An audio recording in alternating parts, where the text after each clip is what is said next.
അസ്സാം വലൈക്കും. Hello hi. ഇന്നത്തെ വ്ളോഗിലോട്ട് എല്ലാവർക്കും സ്വാഗതം കേട്ടോ. 2 ദിവസത്തെ വ്ളോഗ് ഒന്നിച്ചാണ് കേട്ടോ ഞാൻ ഇന്ന് അപ്ലോഡ് ആക്കുന്നത്.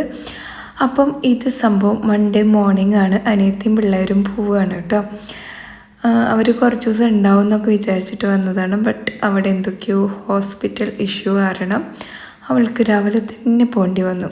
ഈ ഒരു വെക്കേഷന് ഞങ്ങൾ 3 സിസ്റ്റേഴ്സും ഒരുമിച്ച് കൂടുമെന്ന് വിചാരിച്ചതാണ്. പക്ഷേ എന്താ പറയുക, ഓരോ സമയത്തല്ലേ നമ്മൾ വിചാരിക്കാത്ത സമയത്ത് ഓരോ സംഭവങ്ങൾ വരും അല്ലേ. അത് കാരണം അവർക്ക് തിരിച്ചു വേണ്ടി വന്നു കേട്ടോ. അപ്പോൾ ഇതാ മോളൊക്കെ സ്റ്റൈലായിട്ട് നിന്നിട്ട് പോസ്റ്റ് ചെയ്ത് തരുവാണ് കേട്ടോ. എനിക്ക് രണ്ടുപേരും അവരെന്താ വീഡിയോസ് എടുക്കുന്നതെന്ന് അറിയില്ല, ഫോട്ടോ ആണെന്ന് വിചാരിച്ചിട്ടാണ് ഇങ്ങനെ നിന്നുകൊണ്ടിരിക്കുന്നത്. അങ്ങനെ ഇതാ ഒരു എന്താ പറയുക റെഡി ആയിട്ട് യാത്രയൊക്കെ പറഞ്ഞ് പോവാണ്. അതിൻ്റെ ഇടയിൽ ഞങ്ങൾ ചെറിയൊരു വെറുതെ കാണിച്ചു കൂട്ടിയതാണ് കേട്ടോ. മോളിനെ അങ്ങനെ മാറ്റി നിർത്തി, കാറിലാക്കിയിട്ട് സിസ്റ്ററിനെ ഇങ്ങോട്ട് മാറ്റി നിർത്തി. അവളുടെ റിയാക്ഷൻ കാണണോ? നിങ്ങളൊന്ന് നോക്കിക്കോട്ടോ എന്താണ് റിയാക്ഷൻ എന്നുള്ളത്. അപ്പോൾ ഇന്നത്തെ വ്ളോഗിലോട്ട് വീണ്ടും ഞാൻ എല്ലാവരെയും സ്വാഗതം ചെയ്യാണ് കേട്ടോ.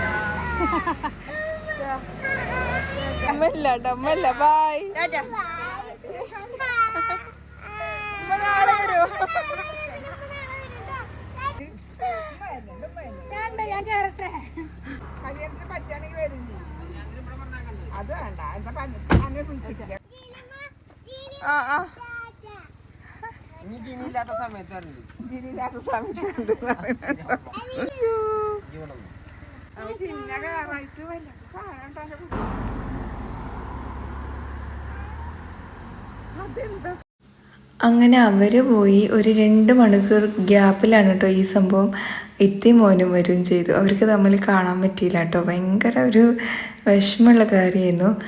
ഇത്തി മോനും വന്ന ട്രെയിനിലാണ്.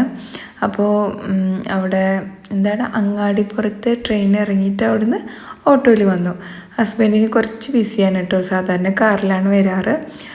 ബട്ട് ഇപ്രാവശ്യം കുറച്ച് തിരക്കായതുകൊണ്ട് ഇങ്ങനെ വന്നു. അങ്ങനെ ഇത്തി മോനും വന്നു. ഞങ്ങൾ കുറേ സമയം കത്തി വെച്ച ശേഷം ലഞ്ചെല്ലാം ഉമ്മ റെഡിയാക്കിയിട്ടുണ്ടായിരുന്നു. ഇനിയിപ്പോൾ ലഞ്ചെല്ലാം കഴിക്കണം. നല്ല ചോറും മീൻ കറിയും പിന്നെ മീൻ പൊരിച്ചതും ഉപ്പേരി പപ്പടം ഇങ്ങനെയൊക്കെ ആയിട്ടായിരുന്നു കേട്ടോ ലഞ്ച്. ബിരിയാണി ഞങ്ങൾ ഉണ്ടാക്കിയിട്ടുണ്ടായിരുന്നില്ല. ഇന്നലെ രാത്രി ബിരിയാണി ആയതുകൊണ്ട് ഉണ്ടാക്കിയില്ല കേട്ടോ. പിന്നെ അവർ യാത്ര കഴിഞ്ഞ് വന്നതും അല്ലേ. അപ്പോൾ ഇങ്ങനെ ആക്കിയിട്ടോ. പിന്നെ തന്നെ മോനക്ക് മീൻ ഭയങ്കര ഇഷ്ടമാണ് പറഞ്ഞാൽ 3 നേരം കൊടുത്താലും മീൻ കഴിക്കും.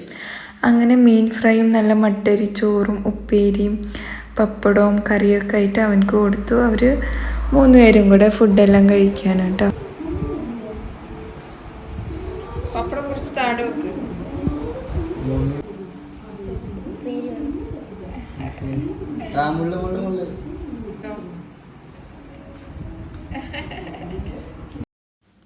പിന്നെ ഞങ്ങൾ ഫുഡെല്ലാം കഴിച്ചു. അവൻ ഭയങ്കര ഹാപ്പിയായി. ചോറും മീനും മീൻ കറിയൊക്കെ അല്ലേ. ഫുഡെല്ലാം കഴിച്ചിട്ട് അവൻ്റെ പേര് റൊനീൻ എന്നാണ് കേട്ടോ. റൊനീൻ ഇവാൻ മുണ്ടോൾ എന്നാണ്. റൊനി എന്നാണ് ഞാൻ വിളിക്കാറ്. പിന്നെ ഇതാ വീട്ടിലിടാൻ ചപ്പൽ വേണം പറഞ്ഞിട്ട് ഞങ്ങൾ തൊട്ടടുത്തുള്ള ഒരു കടയിൽ പോയിട്ട് ചപ്പലൊക്കെ മേടിച്ചു. അത് കഴിഞ്ഞിട്ട് ഞാനും എത്തിയും കൂടെ കുറച്ചപ്പുറത്തൊരു അത്യാവശ്യം നിറയെ സാധനങ്ങൾ കിട്ടുന്ന ഒരു പലചരക്ക് കടയുണ്ട്, അങ്ങോട്ട് പോവാണ് കേട്ടോ. നൈറ്റിൽ ഞങ്ങൾക്ക് കുറച്ച് സാധനങ്ങളൊക്കെ ഉണ്ടാക്കണം. അവനക്ക് വന്നതും റാവുത്തർ ബിരിയാണി വേണമെന്നാണ് കേട്ടോ പറഞ്ഞത് എന്നോട്. അപ്പോൾ അത് ഉണ്ടാക്കാനുള്ള ഐറ്റംസ് ഒന്നും വീട്ടിലുണ്ടായിരുന്നില്ല. അപ്പോൾ ഞങ്ങൾ ആ കടയിൽ പോയിട്ട് മേടിക്കാമെന്ന് വിചാരിച്ചിട്ട് ഇതാ ഓരോ സാധനങ്ങൾ എടുത്തുകൊണ്ടിരിക്കുകയാണ് കേട്ടോ. അവിടെയാണ് നമ്മുടെ തോളൂർ ചമ്മന്തി കണ്ടത്. അപ്പോൾ അതും എടുത്തു. പിന്നെ കുറേ ഐറ്റംസൊക്കെ എടുത്തു. അപ്പോൾ ഇതാ ഒരു മിഠായി കേട്ടോ. ഒന്ന് നോക്കിയേ, പാണ്ടയുടെ മിഠായി. അപ്പുറം നോക്കുമ്പോൾ 2 ഉണ്ട മാത്രമേ ഉള്ളൂ കേട്ടോ. പറ്റിച്ചു. അങ്ങനെ ഞങ്ങൾ സാധനം മേടിച്ചിട്ട് തിരിച്ച് വന്നുകൊണ്ടിരിക്കുകയാണ് കേട്ടോ. ഞങ്ങളുടെ നാടും റോഡും കുറേ മരങ്ങളൊക്കെ കണ്ട് ഞങ്ങളിതാ ഇങ്ങനെ വന്ന് വീടെത്താറായി. കുറേ ആൾക്കാർ കണ്ടു, ചിരിച്ചു, സംസാരിച്ചു, ഇതൊക്കെ ഉണ്ടായിരുന്നു കേട്ടോ. അപ്പോൾ ഞങ്ങൾ ആ കടയിൽ നിന്ന് വെട്ട് കേക്ക് എടുത്തിട്ടുണ്ടായിരുന്നു. ഉമ്മ നല്ല സ്ട്രോങ്ങിൽ ഇത്തയാണ് കേട്ടോ ഈ ചായ ഉണ്ടാക്കിയത്. നല്ല സ്ട്രോങ്ങിൽ ടേസ്റ്റിൽ ചായയൊക്കെ ഉണ്ടാക്കിയിരുന്നു കേട്ടോ. കണ്ടില്ലേ, കാണുമ്പോൾ തന്നെ എന്ത് ടേസ്റ്റും ഭംഗിയാണ് അല്ലേ. അപ്പോൾ ഇതാ ഈ വെട്ട് കേക്ക് കുറേ കാലമായി കഴിച്ചിട്ട് സംഭവം. അപ്പോൾ അവിടെ കണ്ടപ്പോൾ എടുത്തതാണ്. അപ്പോൾ ചായയും വെട്ട് കേക്കും കപ്പ ചിപ്സും കൂടിയാണ് ഇന്നത്തെ ഈവനിങ് സ്നാക്ക് കേട്ടോ. അപ്പോൾ അതെല്ലാം ഇരുന്ന് കഴിച്ചു, പിള്ളേരിനെ വിളിച്ചു, ഞങ്ങളും എല്ലാവരും കൂടെ ഇരുന്ന് ഫുഡെല്ലാം കഴിച്ചു. പിന്നെന്താ രാത്രിക്ക് വേണ്ടിയിട്ടുള്ള സാധനങ്ങളൊക്കെ പിന്നെ ഉണ്ടാക്കാൻ തുടങ്ങി കേട്ടോ. ബിരിയാണി ഒരു 8 മണി 7:30 ആകുമ്പോൾ സ്റ്റാർട്ട് ചെയ്തു. അപ്പോൾ റാവുത്തർ ബിരിയാണിയുടെ റെസിപ്പി ഞാൻ കാണിച്ചിട്ടുണ്ട്, എന്നാലും ജസ്റ്റ് ഒന്നുകൂടി കാണിക്കാമെന്ന് വിചാരിച്ചു കേട്ടോ. സ്പൈസസ് ആഡ് ചെയ്ത് കൊടുത്തു, മല്ലിയില പുതിനയില ആഡ് ചെയ്ത് കൊടുത്തു. എന്നിട്ട് നന്നായിട്ടൊന്ന് വഴറ്റിയിട്ടെടുക്കുന്നുണ്ട്. ഇനി ഇതിലോട്ട് നമുക്ക് ഒരു 4 വലിയുള്ളി ചേർത്ത് കൊടുക്കണം.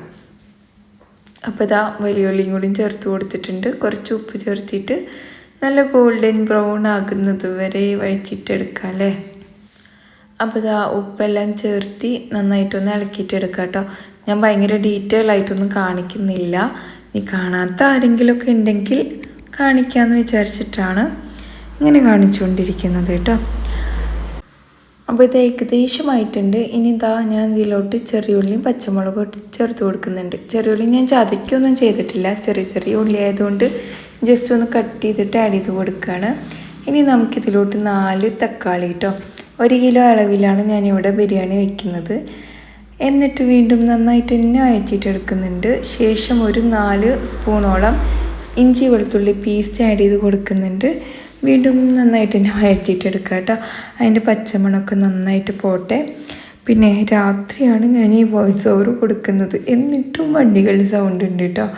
അതേപോലെ എൻ്റെ തൊണ്ടയ്ക്ക് എന്തോ പറ്റിയിട്ടുണ്ട്, ആരോ പിടിച്ച പോലെ ഉണ്ട് അല്ലേ.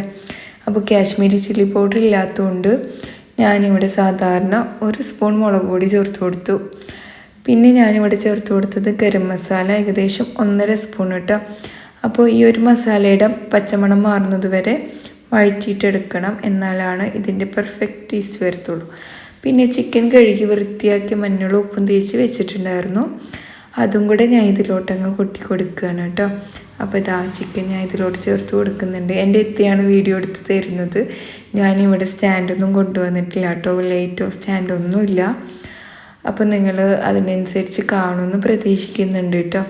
അപ്പോൾ വീണ്ടും നന്നായിട്ട് ഇളക്കിയിട്ട് മസാലയ്ക്ക് എല്ലാ ഭാഗത്തും പിടിച്ചിട്ട് വരട്ടെ. അപ്പോൾ ചിക്കൻ നന്നായി വെന്ത ശേഷം മാത്രം കുക്ക് എടുത്താൽ മതി, വെള്ളമൊക്കെ ഒഴിച്ച് കൊടുത്താൽ മതി കേട്ടോ. ചില ആൾക്കാർ പകുതി വേവിച്ചിട്ട് തന്നെ വെള്ളം ഒഴിച്ച് കൊടുക്കും, എനിക്കെന്തോ അത് ഇഷ്ടമല്ല കേട്ടോ. അപ്പോൾ ഇതാ നമ്മുടെ ചിക്കൻ ഇങ്ങനെ ആയിട്ടുണ്ട്. വീണ്ടും ഞാൻ നന്നായിട്ട് തന്നെ ഇളക്കിയിട്ട് എടുക്കുന്നുണ്ട്. ഞാൻ ഇതുവരെ നെയ്യ് ഒഴിച്ച് കൊടുത്തിട്ടില്ല, എണ്ണ മാത്രമേ ഒഴിച്ച് കൊടുത്തിട്ടുള്ളൂ കേട്ടോ. അപ്പോൾ ഇതാ ഏകദേശം ഇത്രയൊക്കെ ആയിട്ടുണ്ട്. അരി അളന്ന് വെക്കണം. ആ അളവുള്ള അരിയിൽ നിന്ന് നമുക്ക് ഏകദേശം ഒരു 1.25 വെള്ളമാണ് കേട്ടോ വേണ്ടത്. അപ്പോൾ ഈ ഒരു ഗ്ലാസ്സിന് 1 കപ്പ് തൈര് ഒഴിച്ച് കൊടുത്തിട്ടുണ്ട്. ഈ ഒരു ഗ്ലാസ്സിന് 1 ഗ്ലാസ് തൈര് ഒഴിച്ച് കൊടുത്തിട്ടുണ്ട്. പിന്നെ കുറച്ച് നാരങ്ങയുടെ നീര് ഒഴിച്ച് കൊടുത്തിട്ടുണ്ട്. എനിക്ക് ഭയങ്കര വെള്ളി വീണുണ്ട് അല്ലേ. അപ്പോൾ ഇതാ നാരങ്ങ ഇങ്ങനെ പിഴിഞ്ഞെടുത്തിട്ട് 1 നാരങ്ങ ഫുള്ളായിട്ട് ഒഴിച്ച് കൊടുക്കണം കേട്ടോ. പിന്നെ 1 ഗ്ലാസ് അരിയാണെങ്കിൽ 1.25 ഗ്ലാസ് വെള്ളം, കാരണം ഇതിൽ വലിയ മസാലയൊന്നുമില്ല. ഒരുപാട് മസാലയൊക്കെ ഉണ്ടെങ്കിൽ നിങ്ങൾ 1.5 മതി കേട്ടോ. അപ്പോൾ ഞാൻ എന്ത് ചെയ്തു, ഒന്നുകൂടെ അടച്ച് വെച്ചിട്ട് വീണ്ടും ഓപ്പണാക്കി. ഇനി നമുക്കിതിലോട്ട് വെള്ളം ഒഴിച്ച് കൊടുക്കാം കേട്ടോ. ഞാനിവിടെ പാത്രത്തിൽ അളന്നെടുത്തിട്ടുണ്ടായിരുന്നു അരി, അതിൻ്റെ 1.25 ഈ ഒരു അരിക്ക് ഞാൻ വെള്ളം ഒഴിച്ച് കൊടുത്തത്. ഉപ്പുണ്ടോ എന്നൊക്കെ ഈ ഒരു ടൈമിൽ വേണം നിങ്ങൾ ചെക്ക് ചെയ്യാൻ വേണ്ടിയിട്ട്. അപ്പോൾ ഞാൻ വീണ്ടും അടച്ച് വെച്ചിട്ടുണ്ട്. എന്നിട്ട് നന്നായിട്ട് തിളച്ച ശേഷം ഞാൻ അരി അങ്ങ് ചേർത്ത് കൊടുത്തു. കണ്ടില്ലേ, കഴുകി വൃത്തിയാക്കി ഊറ്റി മാറ്റി വെച്ച അരിയാണ്. എന്നിട്ട് വീണ്ടും ഇതാ ഇളക്കി കൊടുത്തുകൊണ്ടിരിക്കുകയാണ് കേട്ടോ. വീണ്ടും അടച്ചു വെച്ചു കേട്ടോ. ഈ ഒരു ബിരിയാണി ഉണ്ടല്ലോ, ഇരിക്കും തോറും ടേസ്റ്റ് കൂടുന്ന ബിരിയാണിയാണ്. ഞാൻ ഒരുപാട് പ്രാവശ്യം പറഞ്ഞിട്ടുണ്ട്. അപ്പോൾ ഈ ഒരു വേവ് എത്തുമ്പോൾ ഞാൻ ഇതിലോട്ട് നെയ്യ് ഒഴിച്ച് കൊടുത്തിട്ടുണ്ട് കേട്ടോ. നമ്മളിവിടെ മേടിക്കുന്ന നെയ്യാണേ, എന്നെ പോലെ ഉണ്ടാക്കുന്ന നെയ്യൊന്നല്ല. ഓക്കെ, അപ്പോൾ ഞാനത് ഒഴിച്ച് കൊടുത്തിട്ട് വീണ്ടും ഒന്നും കൂടെ ഇങ്ങനെ ഇളക്കി എടുക്കുകയാണ്. എന്നിട്ട് വീണ്ടും അടച്ച് വെച്ചിട്ടുണ്ട് കേട്ടോ. അപ്പോൾ വെള്ളമൊക്കെ ഡ്രൈ ആവട്ടെ, അപ്പോഴത്തേക്ക് ബിരിയാണി സെറ്റാവും. ഏകദേശം ഒരു 1/2 മണിക്കൂർ കഴിഞ്ഞിട്ടാണ് ബിരിയാണി തുറന്ന് നോക്കുന്നത്. കണ്ടില്ലേ, സൂപ്പർ. ഈ ബിരിയാണി ആകുമ്പോൾ നമുക്ക് തൈര്, അച്ചാർ, പപ്പടം ഇത്രമാത്രം മതി. സൈഡ് ഡിഷായിട്ട് വേറെ എന്തും വേണമെന്ന് തോന്നാറില്ല കേട്ടോ, അത്രയും ടേസ്റ്റല്ലേ സംഭവം. അപ്പം ആദ്യം തന്നെ കുഞ്ഞുങ്ങൾക്ക് എടുത്തു കൊടുത്തു, പപ്പടമൊക്കെ കൂട്ടി അവർ കഴിക്കുക.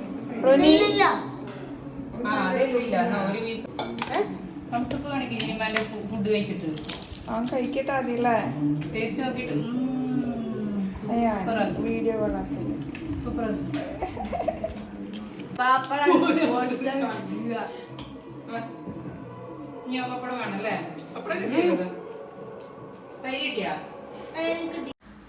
അങ്ങനെ ഇതാ പിള്ളേരൊക്കെ ഫുഡ് അടി തുടങ്ങി കഴിയാറാകുമ്പം നമുക്ക് കഴിക്കാന്നുള്ള ഒരു കാര്യത്തിലാണ് കേട്ടോ നിന്ന്. അവരുടെ കഴിക്കൽ കഴിഞ്ഞ് പിന്നെ നമ്മൾ സമാധാനത്തോടെ കഴിക്കാമെന്ന് വിചാരിച്ചു. അങ്ങനെ റോനിക്കുട്ടിക്കും അയാൻകുട്ടിക്കും റിഹാൻകുട്ടിക്കും ഭയങ്കര ഇഷ്ടമായി. അത് കഴിഞ്ഞിട്ട് ഇതാ ഞങ്ങളും ഫുഡെല്ലാം വിളമ്പി. ഒരു പീസ് ചിക്കൻ എടുത്തു, അച്ചാറെടുത്തു, തൈരെടുത്തു, പപ്പടം എടുത്തു, ഇങ്ങനെയൊക്കെ കൂട്ടി കുഴച്ചങ്ങ് കഴിച്ചു കേട്ടോ. അപ്പം കമൻറ്റ് ബോക്സിൽ ഞാൻ കണ്ടിട്ടുണ്ടായിരുന്നു നിങ്ങളുടെ വീട്ടിൽ ഡെയിലി ബിരിയാണിയാണോ എന്ന് കേട്ടോ. ഡെയിലി ബിരിയാണിയൊന്നല്ല, നമ്മൾ പല വീഡിയോസും അങ്ങോട്ടും ഇങ്ങോട്ടൊക്കെ ഷോർട്ട് വീഡിയോസും ഒക്കെ ആയിട്ട് ഇടുമ്പോൾ നിങ്ങൾക്ക് അങ്ങനെ തോന്നുന്നതാണ് കേട്ടോ. ഡെയിലി ബിരിയാണിയൊന്നല്ല. പക്ഷെ വിരുന്ന് വന്ന പിന്നെ കുറച്ച് ബിരിയാണി കൂടിയിട്ടുണ്ടോ എന്നൊരു ഡൗട്ട്. ബിരിയാണി കഴിച്ച് രാവിലെ എണീച്ച് എന്താ പറയുക, കുറച്ച് ബ്രേക്ക്ഫാസ്റ്റും കാര്യങ്ങളൊക്കെ കഴിച്ച് കഴിഞ്ഞപ്പോഴത്തേക്കും ഉമ്മ തേങ്ങാച്ചോറും ബീഫും ഉണ്ടാക്കാമെന്ന് പറഞ്ഞു. ഞങ്ങൾക്ക് പുറത്തും പോകേണ്ട ആവശ്യമുണ്ടായിരുന്നു. അപ്പോൾ തേങ്ങാച്ചോറും ബീഫും ആവശ്യമുള്ള കുറച്ച് കാര്യങ്ങളൊക്കെ നമ്മൾ റെഡിയാക്കി കൊടുത്തു കേട്ടോ. അപ്പോൾ ഇത് മൺചട്ടിയിലും അടുപ്പിലാണ് കേട്ടോ ബീഫ് വയ്ക്കുന്നത്. കണ്ടില്ലേ, എന്താ ഭംഗി. അപ്പം സംഭവം തിളച്ച ശേഷം ഒന്ന് ഇളക്കിയൊക്കെ കൊടുക്കുന്നുണ്ട് കേട്ടോ. ഇനി പതുക്കെ ഇത് വേവട്ടെ അവിടെ കിടന്ന്. തേങ്ങാച്ചോറിലേക്കുള്ള കുറച്ച് ഇൻഗ്രീഡിയൻസ് കാണിക്കാം. മട്ടരിച്ചോറ് കഴുകി വൃത്തിയാക്കി എടുത്തിട്ടുണ്ട്. അതിലോട്ട് ഇച്ചിരി ഉലുവ ഇട്ട് കൊടുത്തിട്ടുണ്ട് കേട്ടോ. പിന്നെ അതിലോട്ട് ഉമ്മ ചേർത്ത് കൊടുക്കുന്നത് എന്താണെന്ന് വെച്ച് കഴിഞ്ഞാൽ തേങ്ങ, അത് അത്രയും തേങ്ങ ചേർത്ത് കൊടുക്കുന്നുണ്ട്. അതിന് ശേഷം ഇതിലോട്ട് വേണ്ടത് ചെറിയ ഉള്ളിയാണ് കേട്ടോ. ചെറിയ ഉള്ളിയും അത്യാവശ്യം നിറയെ വേണം. നിങ്ങൾ കണ്ടോ എത്രത്തോളം ചേർത്ത് കൊടുക്കുന്നുണ്ട് എന്നുള്ളത് കണ്ടോ. കുഞ്ഞുള്ളി ആയതുകൊണ്ട് കട്ടൊന്നും ചെയ്തില്ല കേട്ടോ, ചതയ്ക്കൊന്നും ചെയ്തില്ല. ഇങ്ങനെ മതി വെന്തുടഞ്ഞ് പോകും കേട്ടോ. അപ്പോൾ അത് ഇത്രയും ചെറിയ ഉള്ളി ചേർത്ത് കൊടുത്തിട്ടുണ്ട്. ഇനി വെള്ളം ഇരട്ടി വേണം കേട്ടോ. ഉപ്പ് ചേർത്ത് കൊടുത്തിട്ടുണ്ട്. എന്നിട്ട് നന്നായിട്ട് ഞെരടണം കയ്യിന്. ഇത് എന്താ പറയുക, അത്യാവശ്യം വേണ്ട ഒരു പ്രോസസ്സാണ് കേട്ടോ. കൈ കൊണ്ട് നന്നായിട്ട് മിക്സ് ആക്കിയിട്ടെടുക്കണം. വെള്ളം ഒഴിച്ചിട്ട് അത് കൊണ്ടുവയ്ക്കും. അപ്പോൾ കുറേ കഴിഞ്ഞിട്ട് എനിക്ക് താത്താക്കും പുറത്ത് പോകേണ്ടി വന്നു. ഞങ്ങളിതാ റെഡിയായിട്ട് പുറത്ത് തേങ്ങാച്ചോറ് കഴിക്കാൻ എപ്പോഴാണ് തിരിച്ചു വരികയെന്ന് അറിയില്ല കേട്ടോ. അപ്പോൾ ഉമ്മാനോട് ഞങ്ങൾ ലഞ്ചൊന്നും കഴിക്കില്ല എന്നൊക്കെ പറഞ്ഞിട്ട് ഇറങ്ങുന്നത്. പക്ഷെ ഒടുക്കത്തെ ഷോപ്പിംഗ് ആയിപ്പോയി. ഭയങ്കര ക്യാഷ് കൊടുത്ത് ഷോപ്പിംഗ് എന്നല്ല കേട്ടോ ഞാൻ പറഞ്ഞത്. നമുക്ക് സാധനം മേടിക്കാൻ കയറിയിട്ട് കിട്ടുന്നേ ഇല്ല, അങ്ങനത്തെ അവസ്ഥയായിപ്പോയി. അപ്പോൾ ഇതാ ഞങ്ങളുടെ നാട്ടിലത്തെ പുഴയൊക്കെയാണ്. കുറേ ആൾക്കാർ നിന്ന് കുളിക്കുന്നൊക്കെ ഉണ്ട് കേട്ടോ. ഞങ്ങൾ ഓട്ടോയിലാണ് പോയിക്കൊണ്ടിരിക്കുന്നത്. അങ്ങനെ കാലി ഓട്ടോ കിട്ടും കേട്ടോ. അതിലാണ് ഇതാ പോയിക്കൊണ്ടിരിക്കുന്നത്. പിന്നെ അലനല്ലൂരിൽ നിന്ന് പെരിന്തൽമണ്ണയ്ക്കുള്ള ബസ് കയറി. എത്രയോ നാൾക്ക് ശേഷമാണ് ഞാൻ ബസ്സിൽ പോകുന്നത്, ഒരുപാട് വർഷങ്ങൾക്ക് ശേഷം. ഭയങ്കര ഒരു എക്സ്പീരിയൻസ് ആയിരുന്നു കേട്ടോ. തിരിച്ചു വരുമ്പോൾ ഹലാക്കിൻ്റെ എക്സ്പീരിയൻസ് ആയിട്ടോ. പോകുമ്പോൾ അധികം തിരക്കില്ലാത്ത ബസ് കിട്ടിയതുകൊണ്ട് ഞങ്ങൾ ഭയങ്കര റിലാക്സായിട്ട് പോയി. പിന്നെ ഫുഡ് അങ്ങാടിയിൽ ഞങ്ങൾ ബസ് ഇറങ്ങി. അവിടുന്ന് ഒരു ഓട്ടോ എടുത്തിട്ട് ഇങ്ങനെ പോവാണ് കേട്ടോ. ബൈപ്പാസ് റോഡിലൂടെയാണ് പോയിക്കൊണ്ടിരിക്കുന്നത്. ആദ്യം ഞങ്ങൾ എന്ത് വിചാരിച്ചു, ആ ബൈപ്പാസ് റോഡിൽ എന്തെല്ലാം എവിടെയെല്ലാം ഉണ്ടെന്ന് അറിയാൻ വേണ്ടിയിട്ട് ഒരറ്റത്തുനിന്ന് ഒരറ്റം വരെ ഞങ്ങൾ ഓട്ടോയിൽ പോയിട്ടോ. പിന്നെ അവിടുന്ന് അങ്ങനെ പതുക്കെ നടന്നു വരാമെന്ന് വിചാരിച്ച് അവിടെ ഞങ്ങൾ ഓട്ടോ ഇറങ്ങി. സ്ഥലമൊന്നും കറക്റ്റായിട്ട് അറിയില്ല കേട്ടോ. ഈ ഒരു വ്ളോഗിൻ്റെ മുന്നേ ഞാനിങ്ങനെ വേറെ വ്ളോഗ് ഇട്ടപ്പോൾ അതിൽ മെസ്സഞ്ചറിലൊക്കെ വന്നിട്ട് ഇത്താനെ PMNന്ന് കണ്ടു എന്നൊക്കെ പറഞ്ഞ് കുറേ ആൾക്കാർ മെസ്സേജ് ആക്കിയിരുന്നു. പിന്നെ ആ ഒരു കടയിൽ ഞങ്ങൾ കയറി കിട്ടിയില്ല. പിന്നെ ഇതാ അവിടെ ഒരു മോളുണ്ടായിരുന്നു, അതിൽ കയറിയിട്ട് വന്നു. കയറിയത് ഞാൻ പറഞ്ഞു എനിക്ക് എന്തെങ്കിലും കുടിക്കണം പറഞ്ഞു, അത്രയും വെയിലത്ത്. അപ്പോൾ ഞാൻ ഇത്തിങ്ങടെ ഒരു ബബിൾ ടീ കിട്ടുന്ന ഒരു ഷോപ്പിൽ കയറിയിട്ടോ. അപ്പോൾ ഇങ്ങനെ നോക്കുകയാണ് ഏതാണ് വേണ്ടത്, ഏതാണ് നല്ലത് എന്നൊക്കെ പറഞ്ഞിങ്ങനെ നോക്കുകയാണ്. അപ്പോൾ ഞാൻ കോഫിയുടെ ഫ്ലേവർ എടുത്തു. ഇക്കൊരു ബ്ലൂബെറിയോ അങ്ങനെ എന്തോ ഒരു ഫ്ലേവർ എടുത്തു കേട്ടോ. ശരിക്കും ഓർമ്മയില്ല ഏതാന്ന്. പക്ഷേ രണ്ടും നന്നായിരുന്നു. പൊതുവേ നമുക്ക് കോഫിയുടെ ഫ്ലേവർ നല്ല ഇഷ്ടമായതുകൊണ്ട് അതാണ് ഒന്നുകൂടി നന്നായി തോന്നിയത്. അപ്പം അത് ഓർഡർ ആക്കിയിട്ട് ഞങ്ങൾ അവിടെ വെയിറ്റ് ചെയ്തുകൊണ്ടിരിക്കുകയാണ് കേട്ടോ. ഇനിയിപ്പം എനിക്കൊരു ഡ്രസ്സ് എടുക്കാൻ വേണ്ടിയിട്ടാണ് ഈ ഒരു പോക്ക് കേട്ടോ.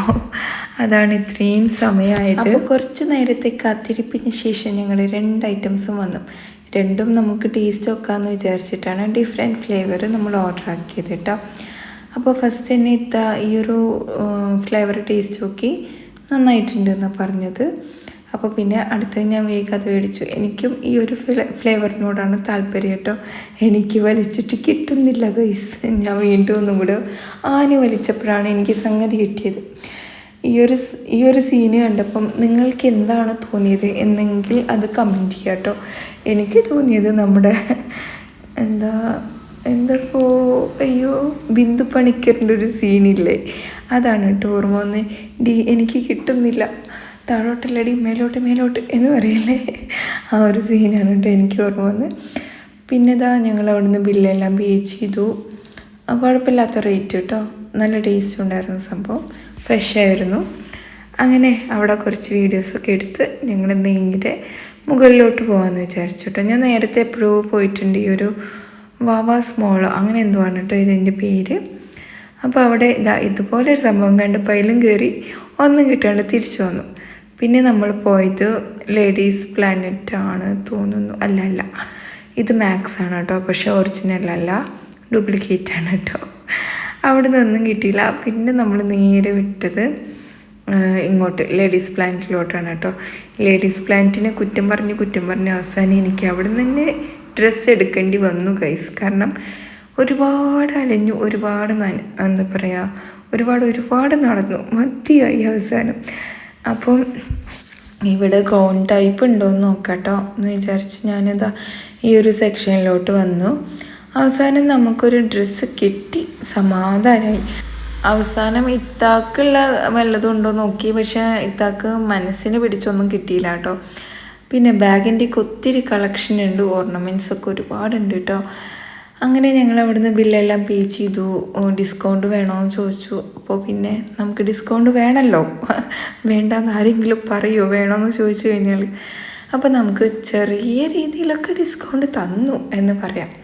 ഓക്കെ, പിന്നെ ഞാൻ ബില്ലെല്ലാം പേ ചെയ്തിട്ട് പോന്നു. ഞാൻ നേരത്തെ എടുത്തില്ലേ ഒരു ഹൽദിന്നൊരു ഡ്രസ്സ് എടുത്തില്ലേ, അത് ലൈനിങ് ഭയങ്കര മോശം ക്വാളിറ്റി കേട്ടോ. അപ്പോൾ ഞാനത് തിരിച്ചു കൊടുക്കണം എന്ന് വിചാരിച്ചിട്ടാണ്, അവരെടുക്കുമെന്നറിയില്ല. അത് കാരണം എനിക്ക് കല്യാണത്തിന് പോകാൻ ഡ്രസ്സ് എടുക്കേണ്ടി വന്നത്. അല്ലെങ്കിൽ ഞാൻ നമ്മുടെ അവാർഡ് ഫംഗ്ഷന് ഇട്ട ഡ്രസ്സ് തന്നെ കല്യാണത്തിന് ഇടാമെന്ന് പ്ലാൻ ചെയ്തിരുന്നു കേട്ടോ. പിന്നെ ഇത്താക്കൊരു ഷൂ വേണമായിരുന്നു, ചെരുപ്പ് വേണമായിരുന്നു. എനിക്ക് ഷൂ വേണമായിരുന്നു, പക്ഷേ എനിക്ക് ഷൂവും ചെരുപ്പും അവിടുന്ന് കിട്ടിയില്ല. പിന്നെ നമ്മൾ ഇങ്ങനെ പോന്നപ്പോൾ ബിബയുടെ ഒരു ഷോപ്പ് കണ്ടു, ബിബ ഇല്ലേ, അവിടെയും കൂടിയും കയറി നോക്കി. പക്ഷേ എല്ലാം ഓൾഡ് മോഡലിട്ട് നമുക്ക് മനസ്സിനങ്ങ് പിടിക്കുന്നില്ല, എന്താണെന്നറിയില്ല. ഇപ്പോഴത്തെ ഡ്രസ്സിൻ്റെ ഒരു സ്റ്റൈൽ അങ്ങനെയായിരിക്കും. പിന്നെ ഭയങ്കര തിരക്കുള്ളൊരു ബസ്സിൽ കയറിയപ്പോൾ എനിക്ക് എൻ്റെ സ്കൂൾ കാലമാണ് കേട്ടോ ഓർമ്മ വന്നത്. നമ്മൾ പാട്ടൊക്കെ ഇട്ടിട്ട് ഇങ്ങനെ തിരക്കിയില്ലേ, ഭയങ്കര രസമായിട്ട് തോന്നി. ബസ്സിൽ നിന്ന് ഒരു കുട്ടി വന്നിട്ട് എന്നോട് പറഞ്ഞു എൻ്റെ ഉമ്മ ഭയങ്കര ഫാനാണ്, വീഡിയോസൊക്കെ കാണാറുണ്ട് എന്നൊക്കെ പറഞ്ഞപ്പോൾ ഭയങ്കര സന്തോഷം തോന്നിയിട്ട്. പിന്നെ ഞങ്ങൾ വെട്ടത്തൂർ വഴിയാണ് കേട്ടോ പോയിക്കൊണ്ടിരിക്കുന്നത്. അവിടെ നല്ല അടിപൊളിയായിട്ട് തന്നെ ആക്കി വെച്ചിട്ടുണ്ട്. ഇനിയിപ്പോൾ നേരെ അലനല്ലൂർ ഇറങ്ങണം, അവിടുന്ന് ഒരു ചപ്പൽ എടുക്കണം, ഇത്താക്കൊരു ബ്ലാക്ക് ചപ്പൽ. അതിന് വേണ്ടിയിട്ട് ഞങ്ങൾ നെക്സ്റ്റ് ഒരു കടയിലും കൂടി കയറിയിട്ടോ. അവിടുന്ന് നമുക്കൊരു ചപ്പലൊക്കെ കിട്ടി. പിന്നെ ഇനി അതെല്ലാം പാക്ക് ചെയ്ത് ബില്ലെല്ലാം കൊടുത്ത് നേരെ വീട്ടിലോട്ട് വിടുകയാണ്. അപ്പോൾ 2 ദിവസത്തെ വ്ലോഗാണ്. നിങ്ങൾക്ക് ഇഷ്ടമായി കഴിഞ്ഞാൽ ലൈക്ക് ചെയ്യാനും ഷെയർ ചെയ്യാനൊന്നും മറക്കരുത്. മറ്റൊരു കുഞ്ഞു വ്ലോഗായിട്ട് ഇനിയും വരാം. അതുവരെയൊക്കെ എല്ലാവർക്കും bye. It's me Jini from Palakkad. നമ്മുടെ YouTube channel, FB page, Insta page ഒക്കെ മാക്സിമം സപ്പോർട്ട് ചെയ്ത് കൂടെ ഉണ്ടാവുമെന്ന് വിചാരിക്കുന്നു. അപ്പോൾ നമുക്ക് പോകാനുള്ള വണ്ടി വന്നു, വണ്ടിയിൽ കയറി ഇനി നേരെ വീട്ടിലോട്ട്. അപ്പോൾ എല്ലാവർക്കും tata bye bye, see you, take care, have a nice day.